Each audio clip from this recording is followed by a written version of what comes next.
Bob, here we are in At at last, in your hometown of Toronto. We're just outside of Toronto. I believe you moved to Toronto when you were 10 years old. It was actually on your 10th birthday. That's right. What would 10-year-old Bob think of all of this, of the life that you've created? He would probably think it was a fantasy. Yeah. And it really is, in a way, because that's where it starts. Yeah. It starts as a fantasy, you know. Oh yeah, it's such an enormous change from the lifestyle that I came from. Yeah. There are even things that are in existence now that weren't in existence when you were 10. Sure, for sure. Right? Almost everything that we are used to using every day. Yeah. You know? It's so incredible. In fact, it was after I moved to Toronto. It was right after the Second World War. I moved to Toronto during the war. It was in 1944. My grandfather came to stay with us. My dad had been in Europe in the war, and he brought my grandfather to stay with us for a while. And my grandfather saw an ad in a magazine for a ballpoint pen. That was the first ballpoint pen I ever saw. There were none. You had to load your pen with ink, and they were always leaking, or you had an ink well on your desk, or, yeah. I know that sounds like 1,000 years ago, but that's the way it was. Every time I see a ballpoint pen, I think of him. And it skipped all over the place. You'd write and you'd miss, write and miss, you know, it didn't have a good flow to it. It certainly changed it. Certainly changed it, and so many things have changed. Bob, I think of you as a 20-something-year-old with your job at the fire station. Now, here's the thing. I mean, if we're being honest, it's kind of a miracle you even got that good of a job at the fire station, right? Well, I'll tell you, they probably had 2,000 or 3,000 applications. You had to weigh 160 pounds. I weighed 135 pounds. You had to have high school education. I had 2 months high school education. You know, they say it pays to know somebody. I didn't even know this man. The Magistrate Lynn, lived 2 doors up from my mother. And I thought, I wonder. And I saw the ad in the paper, and I went and asked him. I said I was going to put in an application for the fire department, and I was wondering if there's anything he could do to help me. I think he was flattered that I asked him. He said, well, come on in, son. He took me in the living room, and he sat down, and he got on the phone and phoned Bill Allen, who was the reeve, or the mayor of East York, where I was. Like that, I was on the fire department. So they were hiring about 21 people. I was one of them. Yeah. Strange. I mean, you must have felt like you won the lottery in a way, no question. Getting that. Well, I'll tell you, I was working in a service station, pumping gas and changing oil for $1 an hour. I'd work 6 days a week, and once a month I'd work 7. So I was earning $48 a week. And I went on the fire department. I was working 7 days and 7 nights a month, because there was only 2 shifts. And I started at $100. So I doubled my pay, and I cut my hours almost in half. And so there you are, and there's a mishap that happens. You're in East Toronto, that's where you are, and there's like this mishap of a flatbed truck, and bricks are everywhere. And they call in you and other firefighters to come and pick up these bricks off the road. But I believe the person that owned that company would change the trajectory of your life. That was Ray Stanford. Yeah, that's right. He didn't own the company, he worked there. He worked there. And they didn't call the fire department in. He asked me if I wanted to go and do it. And he got a couple other people. And I said, sure. We were always doing side jobs. Yeah. I would never do it again. I'll tell you, picking up bricks, my back was just broken when I was finished. But that's how I met Ray, yeah. And Ray saw something in you, Bob. I think Ray saw something in everybody.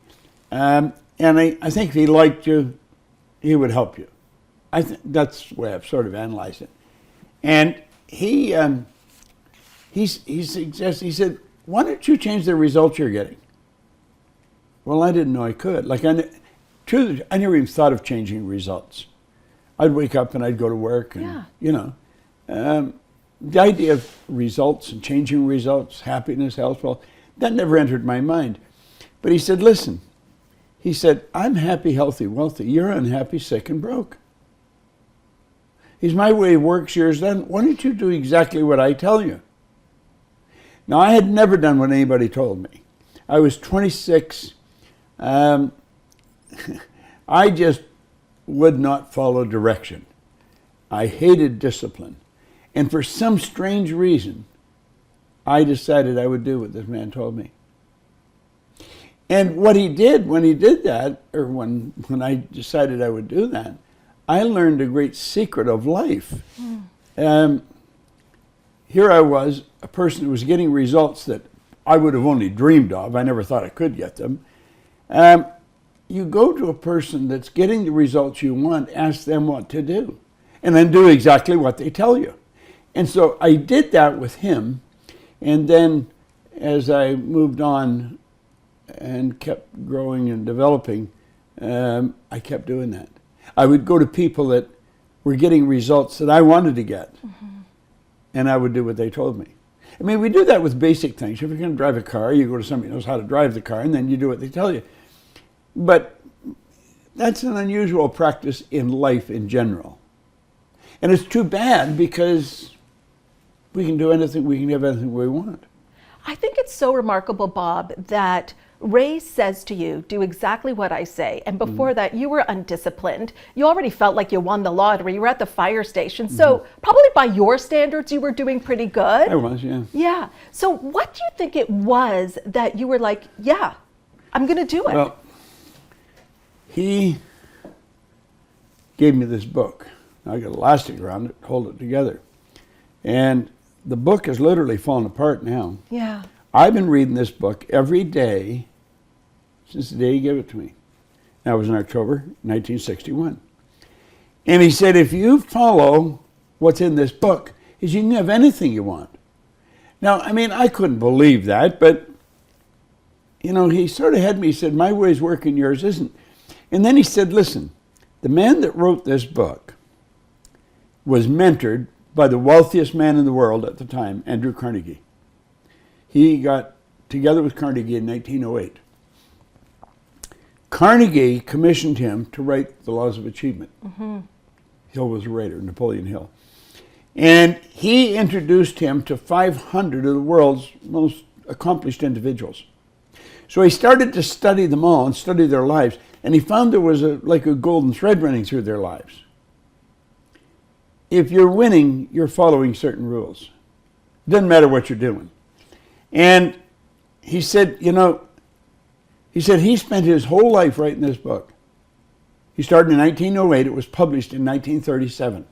Now, he said he spent his whole life studying 500. So you've got the composite here of the best thinking from 500 of the world's most accomplished individuals. Like the author, Hill, he was an intimate friends with Henry Ford and Thomas Edison, you know, Harvey Firestone. These were giants in their field at that time. And he became very close friends with them.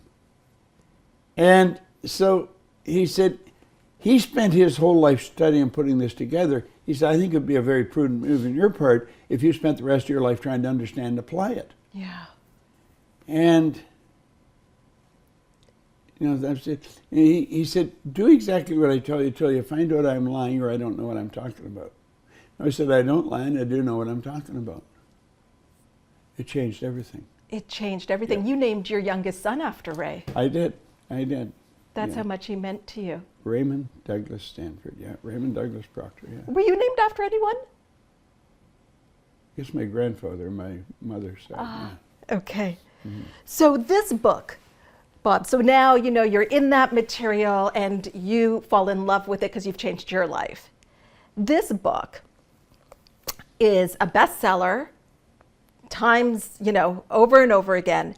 And it's interesting because I think some people don't know the backstory of this book.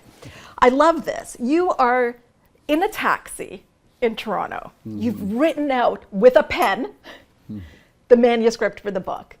You come home, Linda's there, you're talking to Linda about it, and you reach into your folder to show it to her, but it's not there. Linda starts panicking. She is going through the yellow pages, which, by the way, if you're too young, that's what we called a phone book.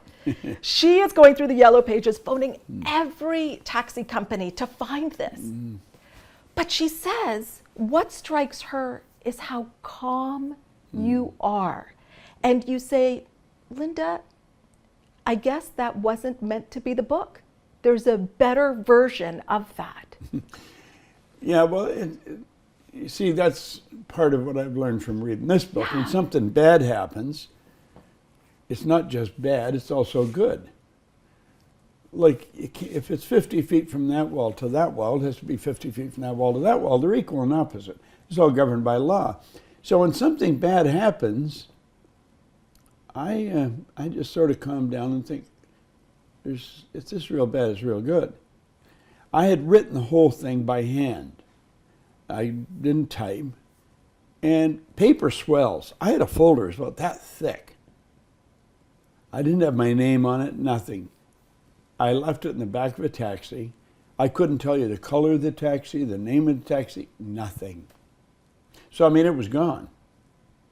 Now, the only difference, I wasn't in Toronto, I was in Atlanta, is where we were. And I just thought there's some good reason, you know. The book probably wasn't any good. So I started writing it again. But you see, Bob, when people are hearing this, they're thinking, they can't even wrap their head around that kind of calmness of mind, that kind of demeanor. So this comes from awareness, your ability to respond? It does. respond? Listen, if you're not calm, you're tied up in a knot, you solve nothing. Energy flows to and through us. When we're uptight, it's like putting a kink in a garden hose and wonder why the water doesn't flow freely. Yeah. If you want the energy to flow freely through you and get good results, you've got to be calm. So the trick is, don't let anything outside really upset you. Now, there's another side to this. If you let something outside get you excited, you're going to let something outside get you depressed. Because you're reacting to what's going on outside. So something really good happens, you get excited. Something bad happens, you're going to get depressed. That's because you're letting the outside control you. I don't think you should get excited about anything. I think you should get enthused about it. See, excitement has a polar opposite, and it's depressed. Enthusiasm doesn't have a polar opposite. Enthusiasm is in God. It comes from the Latin entheos, in God. And it just is. Just is. Nothing good or bad, just is. Everything just is in truth. You know? So it's a bit of a philosophy you got to get into, and then you train yourself to think and live that way. You know what you just made me think of? When you talked about how you're tied in a knot and you're not allowing the energy to flow. It reminds me of when you're looking for your keys. You've got to get out the door and you're looking for your keys and you're all knotted up, stressed. It's panic. It's panic. And nothing happens, you don't find them. No, you don't find them at all until when you calm down. Then you start to find them. Then you start to find them. Yeah. I love what Sandy writes here in the introduction. Sandy, your business partner. She says this in the book. She says, by letting the ideas in this book fill your consciousness, your life will instantly become a fascinating journey. But that journey is not going to begin as if you're walking through a beautiful flower garden. When you lay this book down, you'll be confronted by construction sites, detours, and potholes.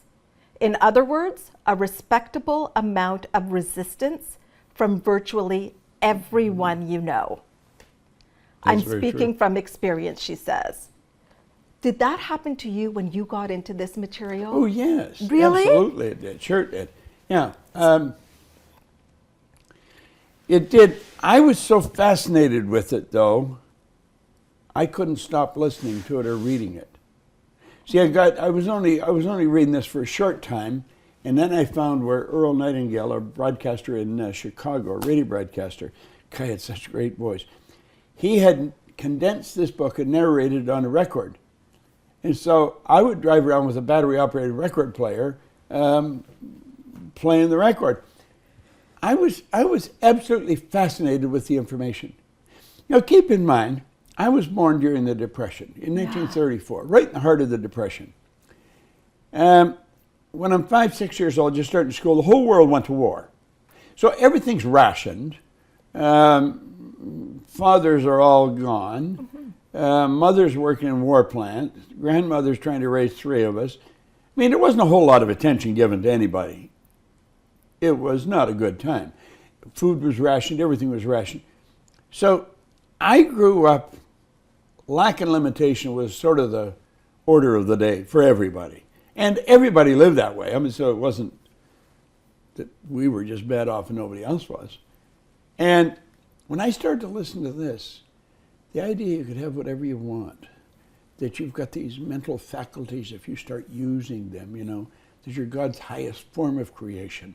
And I don't mean that from a religious perspective. I'm talking about from today, living today. I just never lost my fascination for it. I study it every day. It makes me think like it spoke to your soul, like it spoke to something deep inside of you. Absolutely it did. You see, I think we are a soul. We don't have one, we are one. And I believe our spiritual DNA is perfect. There's perfection within every one of us. And that perfection is seeking expression with and through us. That's why you're always going to want something. That's why you'll never be satisfied. If you run, you want to run faster. If you jump, you want to jump higher. If you sell, you want to sell more.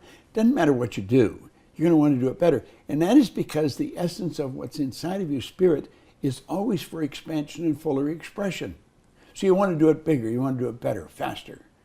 You know. But here's what's remarkable to me as you're describing the environment that you grew up in, which was all around you. And as we know, so it's through your 5 senses. You're seeing, hearing, tasting, smelling, touching this environment, you're in it.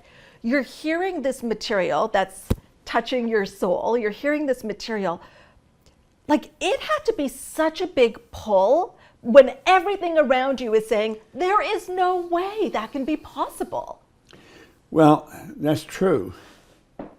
But that's one of the things he says in the book. Okay, so you heard it enough times. You know, he said, if you want to win and you follow other people, he said, if you see a large group of people going one way and 1 or 2 going the other way, follow the 1 or 2. Wow. The others have never known where they're going to go. 90-some% of the population struggle all the way through life. School doesn't teach us how to take control of our life. I don't care where you go, and I don't care how long you go or how far you go in school. It does not teach us how to control ourself. We've got to get involved with self, really understand who we are. So every time you would caution you, you look around, you see it, it's all around you. Right. Everybody's telling you, you're crazy, you can't do that, you know. And when I quit the fire department to go and clean offices. Everybody thought I'd really out of my mind. In fact, I was really questioning myself at one point. Because I was the second person since 1934 to quit the fire department. No one quit that job and they couldn't fire you. I mean, it was like having a pension and you only worked half the time.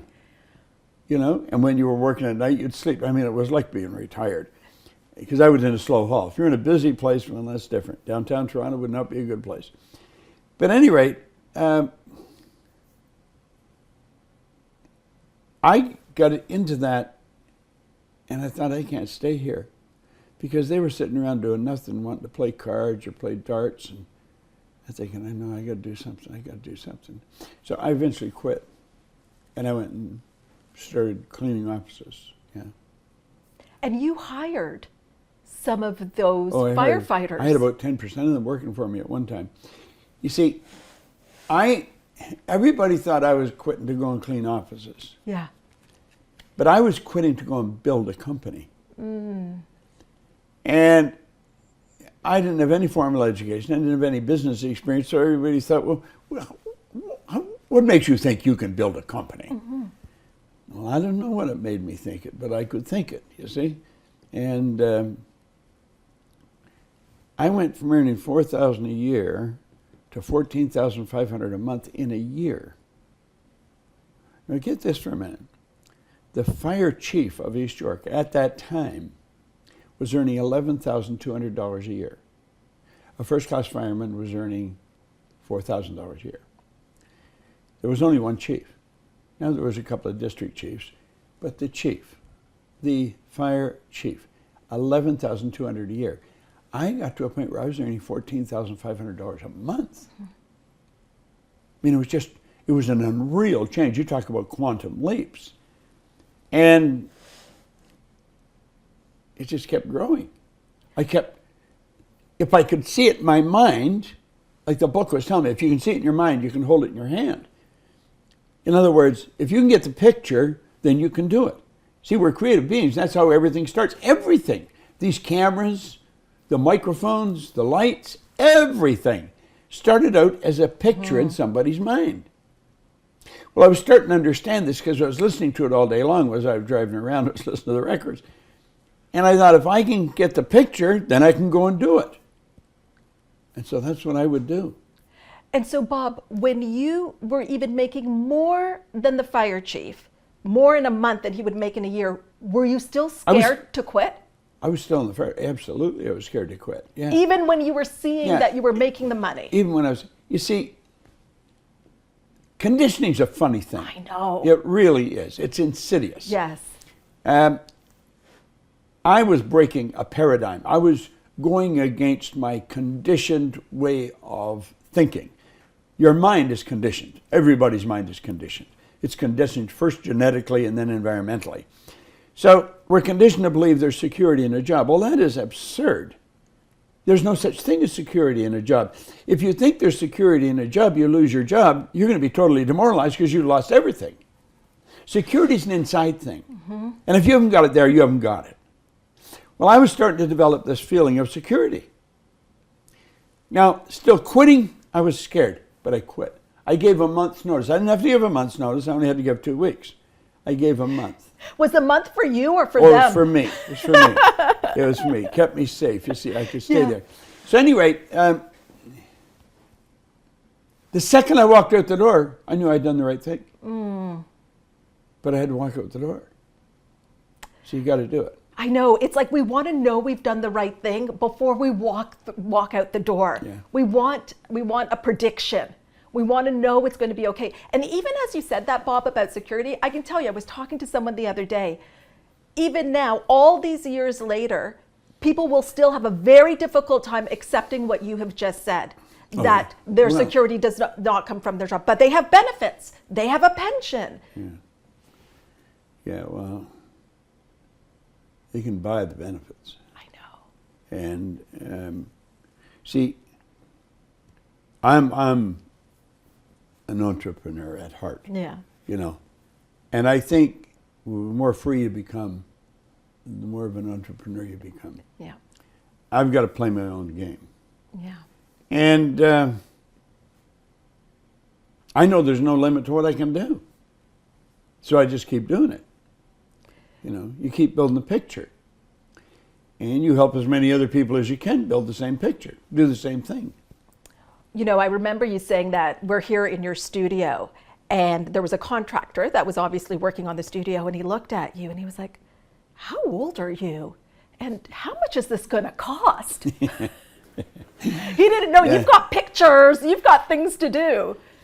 We were, I think we built it 3 years ago. Yeah. It cost us probably, I think we spent a little over $1 million on it. But I've got a studio, I've got a TV station in my backyard. This is literally a TV station. And we can broadcast all over the world from here, and we do. And I was 83, and somebody said, "You're building a studio and you're 83? Well, I'm 86 now, and we're taking the top off the house. We're adding 2,500 square feet to the house. So we had to move out while it's done. So I'm about a small place around the corner that I'll live in while they finish this. It'll take about 6 months. But then I can keep coming back here to work because I'll be close by." If you let your age, your gender, your education, your bank account, anything control your thinking, you're in a little prison of your own making. Yeah. And that's not a good place to be. Mm-hmm. It's just a bad place to be.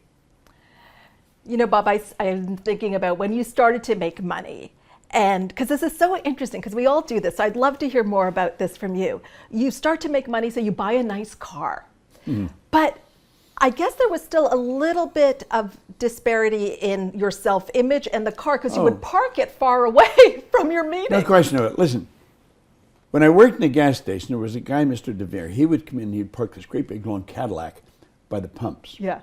We'd be working inside, working on a car, and we'd see the car out there. When we saw that car there, the drill was you'd go out, you fill the car up with gas, you check the tires, you empty the ashtray, you clean the windows, you check the oil, and then you go in the glove compartment, and right against the wall of the glove compartment is a credit card. You'd go in and run the credit card, put it back in the glove compartment, and then go back to work. This guy put more gas in the car. I was wondering how he got the money to put the gas in the car, because he was forever filling it up. Yeah. How he bought the car never entered my mind. But I always wanted a Cadillac because of that. Really? And I had enough money in the bank to buy 4 or 5 Cadillacs. And I went downtown, and I went in the Cadillac showroom, and as soon as the salesperson started to come over toward me, I get out of there. And one day I went in, and the guy got over to me and says, "Can I help you?" And I said, "I'm going to buy this." "Oh, okay." And he said, "You want to know the price?" "Well, it's okay, you know." And so he said, "Well, how are you going to buy?" I said, "I'll give you a check." He said, "Okay." This guy was very skeptical. And I said, "Can I take it with me?" "Well, no, we're going to have to service the car." He said, what he didn't say is we're going to have to make sure this check isn't going to bounce all over the city. And I got the car. I was afraid to let anybody see me in it. Yeah. I'd park it around the corner, and if I saw you walking down the street and I was driving, I would hide so that you wouldn't see me driving the car. My self-image didn't fit in that car. Although I wanted the car, my self-image wouldn't fit in it. Now I changed that because when I recognized what was going on, I started to understand self-image, and I changed it. You know. I think many of us still worry about that. Worry about what other people will think. Oh well, that's another thing too. You know, it's a spin-off of that. Terry Whitaker wrote a book. It's titled "What You Think of Me Is None of My Business," and it's so true.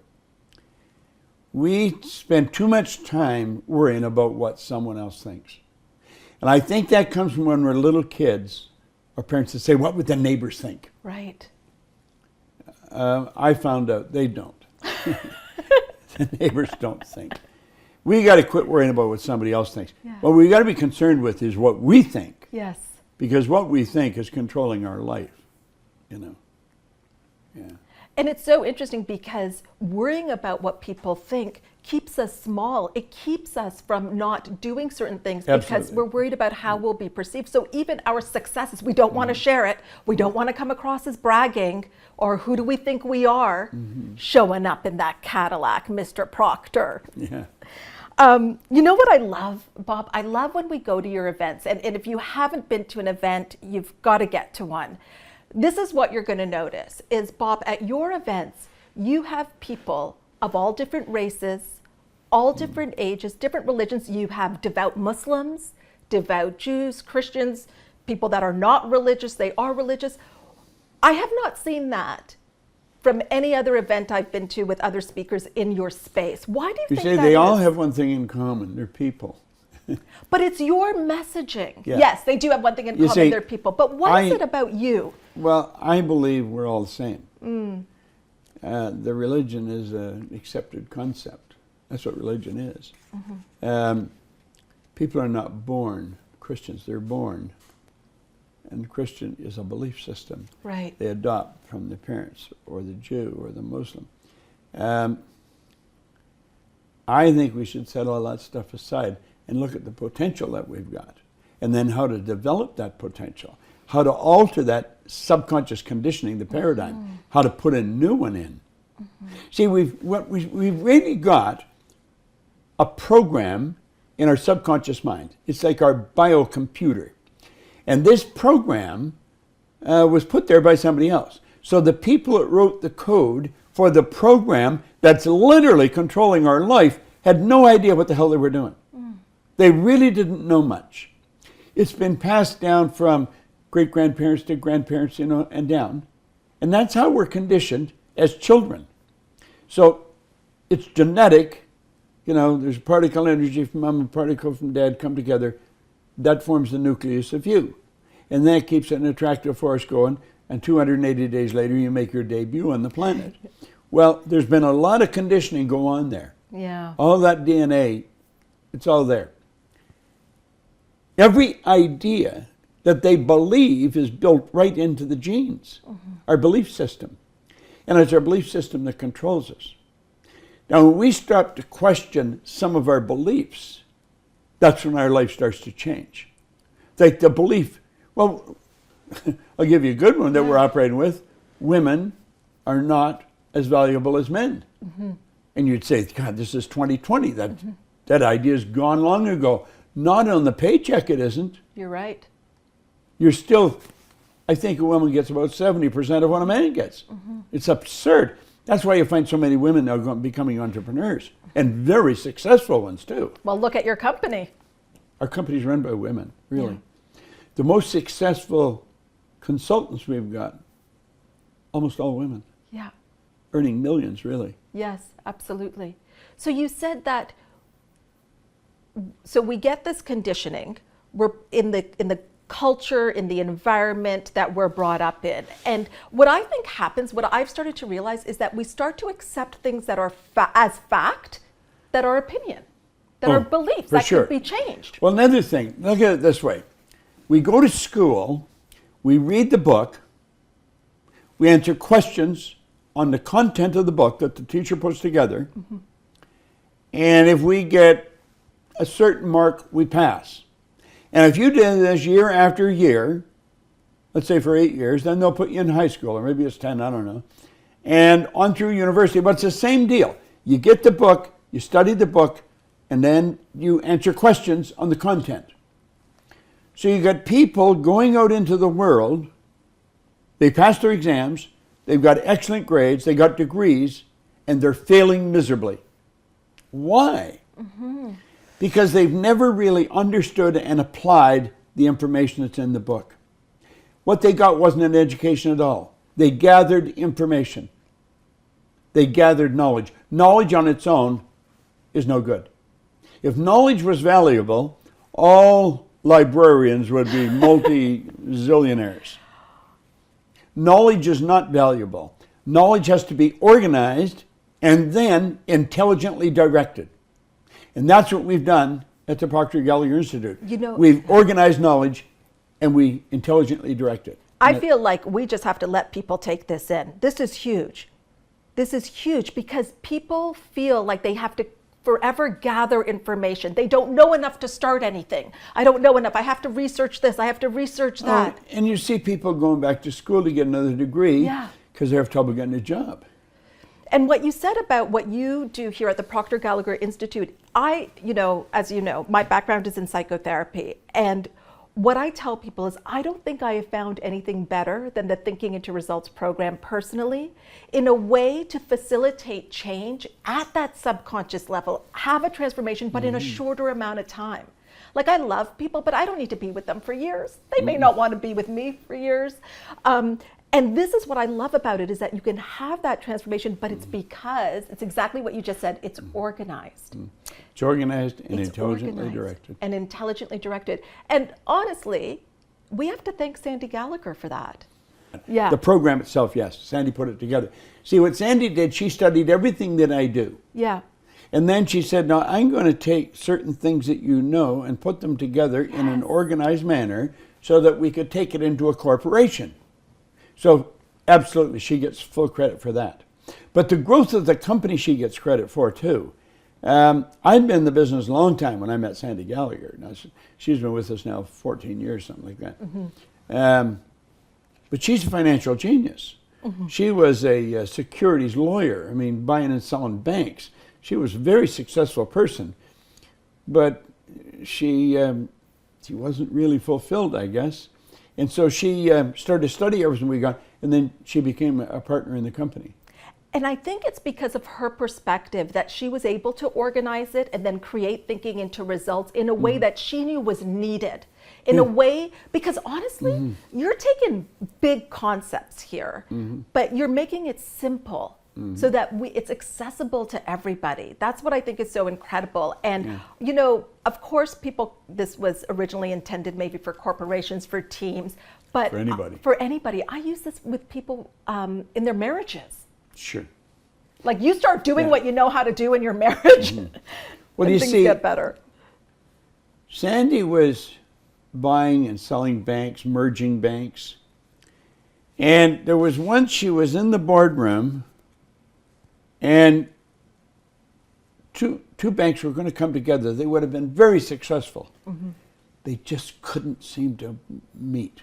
It was simple ideas that were stopping them. And she thought, if only I had something. And that's what she was thinking of when she was studying all my material. If I had this organized and took them into those boardrooms, it would change the game. And so that's what she did. Well, you guys have changed the game. You've touched millions of lives. You know, Bob, I see people come up at events to you, and I see how you take in and accept there's so much gratitude always pouring out to you. But one thing you've told anybody that works with you and you caution us on is don't drink your own bathwater, which is kind of gross. But what do you mean by that?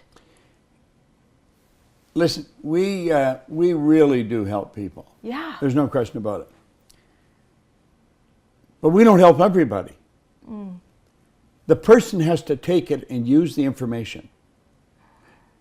Now, if they're the ones that's taking and using it, they got to get credit for it. We can't take credit for it. We'll take credit for putting the information together, but we can't take credit for the change that's taken place in them. Now, they haven't learned that yet, so they write us beautiful letters, and you've done so much for me. I had a mentor way back. He said, Bob, don't read that stuff. Don't even read the letters. I may read one periodically if somebody asks me to read one, but I really don't pay any attention to that. Because I know they don't know. I did not change them. I don't deserve the credit for that. They deserve the credit for that. They just haven't learned that yet. I deserve the credit for the change I've made in me. You deserve the credit for the change you've made in you. You see? And they don't understand that in the beginning. And what's the danger when we start to believe that, we have made the change in that person? You get in trouble. Yeah. You're in serious trouble. I think that's when you're on your way out of business. Really? Yeah. Yeah. Corey Kelly Proctor, head of the consultant division. This is how she said she imagines you feel about this part of your company. She said, Bob holds the consultant division near and dear to his heart. This is how Bob began his journey when he signed on with Nightingale Conant. He knows the self-doubts and frustrations that a consultant will face, and also the incredible rewards they will achieve when they persist. I believe he also sees this, the consultants, as his legacy. Do you see it as your legacy? Listen, I don't really spend any time thinking about legacy. I don't really care about legacy. I don't. I think that's the same as reading some of these letters. I'm only interested in what I'm doing right now while I'm here. When I'm gone, I'm gone. And I don't buy into all that stuff. If it becomes a legacy, it'll become a legacy, but that's no intent of mine. I just want everybody to really understand this. I want the consultants to understand the way I understand it, and many of them are. Yeah. And they're doing a phenomenal job. Yeah. You know, I was just watching a video on my phone. It came through WhatsApp. Yeah. WhatsApp. Well, I had it on my phone, but I didn't know I had it on my phone. And I come across it yesterday, and there was a message there from Kim Calvert. Yes. And it was a video. And I watched it, and I thought, wow, this is pretty cool. Here's this little girl, and she is a little girl. When Bob says little, she's small. She's small. Yeah. She was working as a nurse, Yep. $35,000 a year. She sold her car to get into this. But she was making this movie in front of a brand new,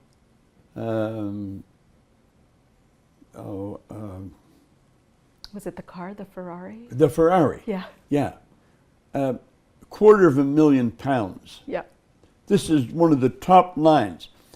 And it was parked in front of this beautiful home that she owns. And these things were paid for.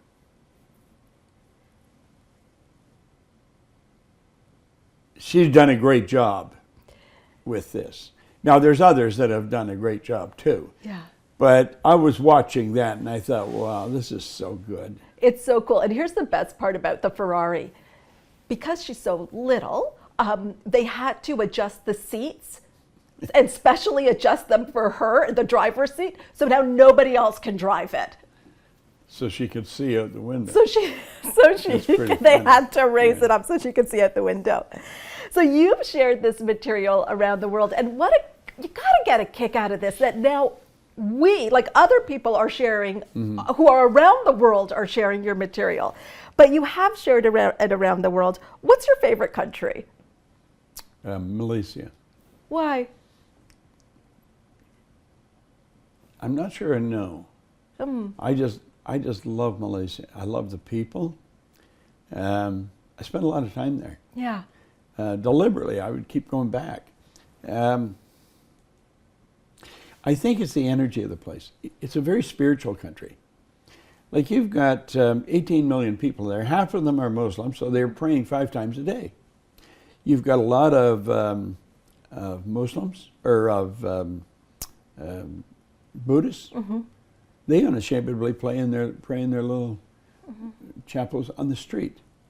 And you've got a strong Christian community over around Kuching. A lot of praying going on.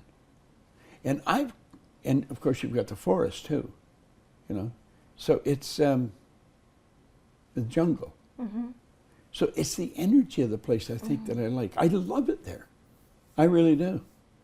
The people are, I went down to Kota Kinabalu. It's right on the coast. It used to be Borneo. One of the most beautiful places in the rainforest. I didn't even know where Malaysia was at one time. I love it now. Is it true that instead of coffee breaks, you had prayer breaks? Oh, for sure, yeah. Now this is in a lot of places. Yeah. Yeah, any Muslim country you'd have prayer breaks, yeah. So you got to find out what time the prayer is because they're at a different time every day. So that was one of the first things we'd find out in the morning is what time's prayer. Yeah. Having said that, you are a proud Canadian. I love this story, Bob. This is from Linda, your wife. She tells this story in this book, Inspired, which I don't know if people can get. I don't think they can. I think this was something special made for you.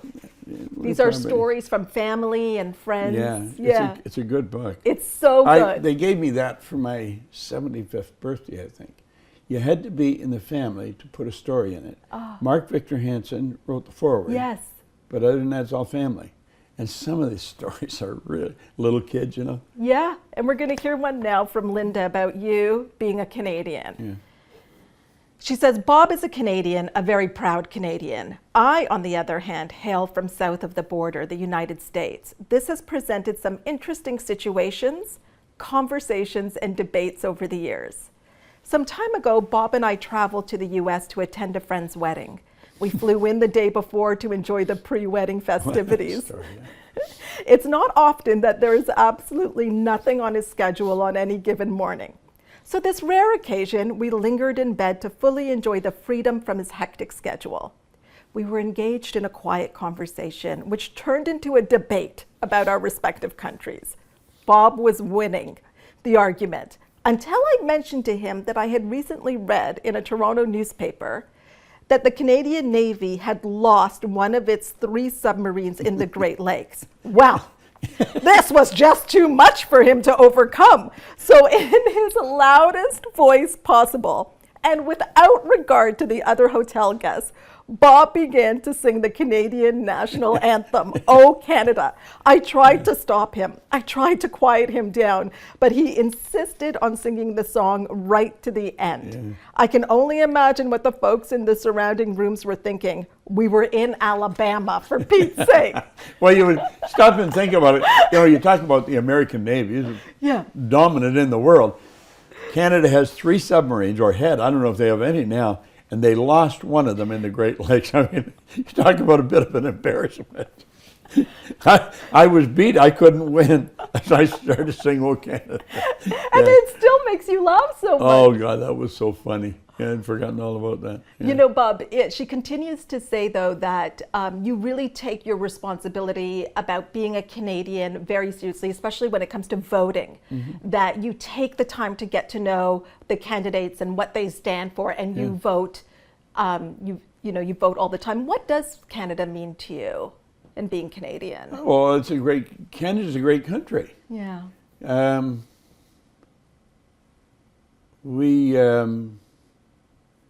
We've taken in people from all over the world here. I watched it happen because the flood of immigration really came after the Second World War.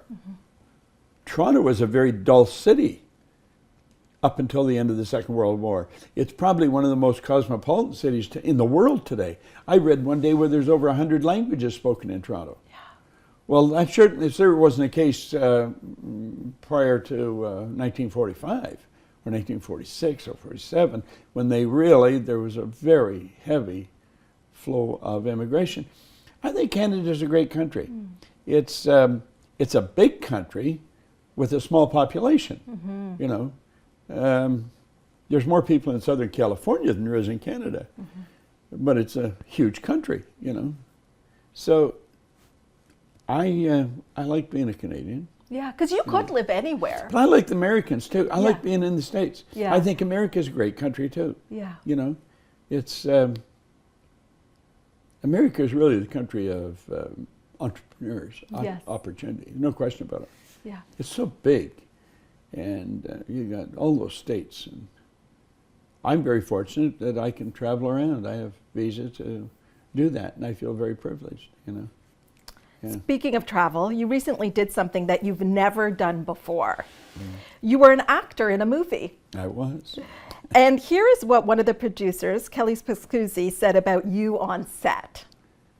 Bob was the most interested one on set.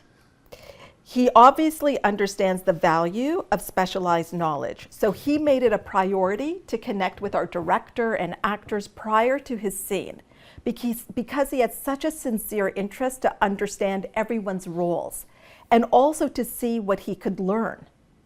He did share with me, though, that he did hit the terror barrier, but didn't stay there very long. Some people, Bob, don't know what the terror barrier is. Can you explain what that is and how that showed up in that situation for you? It's an emotional wall, I think, you hit when you go to do something you've never done before. That you consider fairly difficult to do. You get scared, and you want to back away. Yeah. And you're stepping out of your comfort zone, really.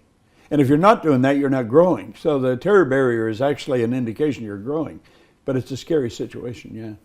I was a priest in the movie, yeah. What was it like, Bob? I mean, you were well, there's a last year, funny right? story on Yeah. this. I got there, and they had me in this priest's robe, and it was an old church in Louisiana, down in New Orleans, and it was an interesting old building. And so I was asking this old guy that was in the church questions, and he knew all about the church. He was telling me all about it, and it was really interesting. Well, Leslie Uggams, the singer, she was in the movie, and her husband was there with her, who was an Australian, nice guy. And he started, like I had never met him, he didn't know me. He was asking me questions about the church, and I was telling him all about it. He thought I was the priest of the church. I mean, he really thought I was the authentic priest. Well, we went out for dinner that night with Leslie and her husband. And he was shocked when he found out I wasn't a priest. I was just the actor priest. Yeah. It was a great experience. I'll probably do it again. Would you? Yeah. Oh yeah, I'll do it again. Yeah. Oh my gosh. I love that. I'll get Phil to put me in a movie. Yeah. Yeah. Phil, get Bob in a movie. He sees it in his mind, so it's going to happen. Yeah. You know, Bob, one of the things many times people say, and you've heard this countless times, I want to teach this to my children. I want to teach them how to think. I want to, teach this material to them. And I always think, well, the best way to teach it is to be it, is Absolutely. to live it. And this makes me think of another story in Inspired with your grandson. And your grandson, I just love this story, because he was 9 at the time, Giancarlo. Sure. He says, he was 9 when he wrote this. He says, when I was 8, my grandma was in the hospital. I was very sad because she was very sick. My sisters and I stayed at my grandpa and grandma's Linda's house for a few days because my dad and mom wanted to be with her. I was cuddling with grandpa on the couch and he was watching golf. I was pretty upset, so he stopped watching golf and talked to me. He asked me to tell him how I was feeling. He told me to stop thinking about her sick in the hospital. He said to think of all the good times that I had with her. He asked me questions about all the fun times I had with my grandma, and remembering those times made me smile. Grandpa taught me not to think about all the negative things, and that I should only think of positive things. Sometimes it's hard, but there are always ways to do that, and when you do, you feel good. I think that's how you teach it, isn't it? Yeah, I'm asked that all the time, and the best way to teach it is to live it, do it. Yeah. You know, your kids are following your pattern. Mm-hmm. They really are, whether you like it or not. And that's kind of scary sometimes. Almost all welfare recipients are 3rd, 4th, 5th generation welfare recipients. You know, there's a pattern, and kids get in that pattern. So the best way to teach this information to the kids is to live it. You're right. Yeah, we're living this right now, thanks to you, Bob. So my oldest, who's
12, was like, I'd like to have a dog. And I was like, no, like, we've already got a dog. I was saying no. And he said, okay. So he just started writing, and he'd say, just wake me up in the morning. So I'd wake him up in the morning. He goes, I want to wake me up earlier than normal. And I said, okay. And he would write his goal. I was like, damn it, who's teaching you this stuff? He would write his goal. He would visualize it. He would go on Amazon and look at dog beds. And then that energy gets me involved, and now I'm looking for dogs. Well, he just adopted his dog. It's a Jack Russell Chihuahua mix, gorgeous little one named Tulip, who was actually from Texas, from the States, on the streets. And they're falling in love as we speak. But that is it. He sees what we do, and he just applied it, and he completely ignored us. Yeah. That's so good. Speaking of children and age, one thing I want to ask you is a question that you asked a few of us. We were at a training in LA, and you said to us in a small group, if you forgot your age, how old would you say you are? I want to ask you that. 40, 45. Oh. Yeah. I worked the same as I was working then. Age is a funny thing. I mean, it really is. It's some crazy thing in our head. I don't think any person, when they get older, they feel older. Now, some do. Some act like they're old people. I don't. Somebody asked me how I stay so young. I told them I don't hang around old people, and I don't. Yeah. I don't mix with any old people. Almost all the people I mix with are much younger than me. They're in the company because we're working all the time. 30, 40, maybe 50. But outside of that, age is you're as old as you think you are, Yeah. And we started the conversation with what 10-year-old Bob would think of the life you've created. If you could meet your 10-year-old self, what advice would you give him?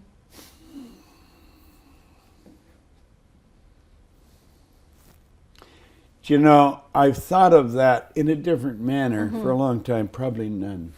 Really? I wouldn't want to change anything that I've done. I'm very effective at this. I know I'm very effective at it. And that is because I changed so much. There was such an enormous change took place in my life. So when I see a person that's struggling or having a tough time, or maybe they got poor self-image or something, I know exactly where they're at, so I know how to help them because I've been there. And they may not know I've been there, but our conversation will work. So I don't think I'd really change anything. I wouldn't. I've had a great life, and I plan to keep going. Yeah. I want it to be bigger and better. Bob, as you say that, I just wanted to mention one thing here, is that we see your generosity. I mean, we know what you do with the Unstoppable Foundation. I don't even know if you've probably lost count of how much you've donated, how many schools have been built, how many lives have been touched. But you leaving everyone with the impression of increase, your generosity, that's just who you are, because there's so much that people don't see that you just do as an extension of who you are. And you really attribute this quality in you to your mother. Yeah. When we were kids, it'd probably be around 1943 or 44. It was a particularly bad winter. I mean, a lot of snow, and it was cold. And there was a family in school. I was in the class with one of the boys. There was 2 or 3 boys and a girl. And they had no fuel. They had no heat at home. Everybody heated their house with coal in a furnace. And they didn't have any coal. And I told my mother about it, and she went away and she got a $20 bill, and she had it all folded up. She said, I want you to go to the store and get 2 10s for this. And I brought back the 2 10s. She gave me one. You take it to that boy's mother and let her get a ton of coal. You get a ton of coal for $10. Yeah. And she didn't even know them. I'm still talking about it, 75 years later. So it really impressed me. Yeah. But you see, I've studied money too, and I've studied it very carefully. If you don't give it away, you're not going to be happy. Money is used to extend the good you do far beyond your own presence. And there's all kinds of ways you can help people with money. Mm-hmm. And that's the only way you can help some people. The people that hoard it, people that I've known that were always very tight with their money, they were not happy people. I have no desire to save great piles of money. So in that case, then, is it your obligation to be rich? Oh, well, there's no question about that. I think it is. There's no question about that. Money is a reward received for service rendered. Mm-hmm. So the more service you provide, the more money you'll receive. Mm-hmm. Like you'll often hear a singer that's earning millions of dollars, and somebody will say, well, they're just not worth that much. Well, yes, they are. Right. They made a recording that millions of people love listening to. Yeah. They're entertaining millions of people. Yeah. They're only in the studio maybe for a week to record it, but they're paid millions because they're entertaining a lot of people. It's the reward received for service rendered. The more service you provide, the more money you earn. A lot of people think you go to work to earn money. That's the worst way to earn money. Mm. But that's what we're taught. We're raised to believe you go to work to earn money. You go to work for satisfaction. Mm-hmm. So you should be doing what you absolutely love doing. Mm-hmm. You provide service to earn money. You can earn money while you're sleeping. I earn money while I'm sleeping. And we teach people. We even set up a company, the MSI Connect. We set that company up to teach people how to set up multiple sources of income. And so on that note, is it important to pay your mentors? Oh yeah, absolutely. Mm-hmm. You see, if I'm teaching you something you don't pay me, you'll place little or no value on that. Mm. Anything you get for nothing, you place little or no value on. Mm-hmm. A lot of people that come into this business, they have a difficult time charging for their service. Yeah. I don't have any trouble at all. I charge a lot and I brag about it. Now, I don't need the money that I earn. I really don't. But that's not the point. If I charge you a lot for something, you're going to really pay attention. Mm-hmm. I charged you a lot. You did. And you really paid attention. I did. Do you think mentors are important? I think they're everything. They change your life. Yeah. Yeah. That's why you're very effective at this. Yeah. You see? You're very effective at it for the same reason I am. It changed my life. Yes. Yeah, people that are afraid to ask for the money, they don't understand money. I have no difficulty. People can always afford what they want. If they were to look around their home, almost everything they see, they don't need. They got it because they wanted it. Yeah. And they always find the money to get it. If they go into their wardrobe or their clothes closet, there's clothes in there they will never wear. Yeah. Again, never. Good clothes. And yet they'll buy more. Not because they need it. They buy more because they want it. We always find the money for what we want. So when a person really wants to change their life, they will find the money and they will get into a good... See, I think we've got the best program in the world. Mm-hmm. I really do. Mm-hmm. And I don't say that because our name's on it. I say that because of the results we get. That's right, because it's not about gathering information. This program is about changing your life, changing your results, and that's how we know if we've learned something. And we work all over the world with it. Yeah. I've been to China, I've been to monasteries. I've literally been all over the world. Yeah. There's no place you go that people are not using this and benefiting from it. You said if people are afraid to charge, they don't understand money. No, they don't. Could you just explain that a They little don't bit? understand money and they think they have low self-esteem. Oh, okay. So it's tied to how they feel about themselves. Absolutely, absolutely. And they don't understand it. They don't understand that if they give it to the person's not going to use it. When they pay for it, they will use it. If I told you, by the way, that's just a nice dress you got on. Thank you. If I told you I saw a beautiful yellow dress This thing is really classy. You'll love it. And it's only $64. You probably wouldn't even go to look at it. You see, our desire follows our dollar. Our desire follows our dollar. That is It something does. to write down. Yeah. Our desire Well, it does. follows our Yeah. dollar. Yeah. But then, you know, Bob, we're wrapping up here, but one of the things I see so many times for people that want to do your programs, for people that want to work with you, is that if it was for their child, if it was something for somebody else, in a heartbeat, wouldn't even think about it. They're investing. Why is it difficult for us to invest in ourselves? We've never been trained to. Okay. We've never been taught Yeah. to train, to develop ourselves. We've never been taught to even think highly of ourselves. Right. Don't love yourself, that's conceit. Love others. You can't love somebody else if you don't love yourself. Right. If you haven't got it, you can't give it. We've been programmed the wrong way. We don't put the proper value on education. And then you have to understand what education really is. See, I believe what we do is real education. What they get in the school system is not real education. They're gathering information. Think of all the people that come out of our school systems, this is all over the world, not just here, with degrees coming off the end of a business card, and they can't find work. They're working for a little bit of money. You have multiplied your income. You're a professional.